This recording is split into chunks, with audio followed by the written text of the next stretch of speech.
అసలు లిక్కర్ కుంభకోణంలోకి వెళ్తే 1,00,000 కోట్లు మించుంది. ఇంకా ఆ కుంభకోణాన్ని ఎక్స్పోజ్ చేయడానికి చాలా టైం కూడా పడుతుంది.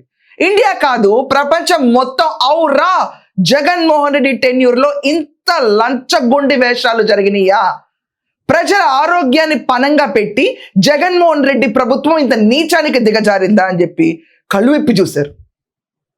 బయట ప్రైవేటీకరణ చేస్తే ముడుపుల యుద్ధంలో ఎక్కడ డబ్బులు రాకుండా పోతాయేమో అని కంగారు పడిన జగన్మోహన్ రెడ్డి గవర్నమెంటే మద్యాన్ని సరఫరా చేస్తా అని చెప్పి ముడుపులు ఇచ్చిన బ్రాండ్స్ మాత్రమే బయట అవైలబిలిటీలో వచ్చి ఎవరెవరైతే ముడుపులు ఇవ్వలేదో ఆ బ్రాండ్స్ కనుమరుగైపోయినాయి. కింగ్ ఫిషర్ లాంటి బ్రాండ్స్ అయితే 5 ఏళ్ల మీద చూసుకుంటే 6 కేసుల నుంచి 7 కేసులు కూడా అమ్ముడు పోలేదు ఆంధ్రప్రదేశ్లో. Boom boom Shakalaka gold medal, president medal, special status అని పిచ్చి పేర్లు, ఆఖరికి అమరావతి, ఆంధ్రప్రదేశ్ స్పెషల్ స్టేటస్ గురించి అవహేళన చేస్తూ బ్రాండ్స్ పెట్టాడు.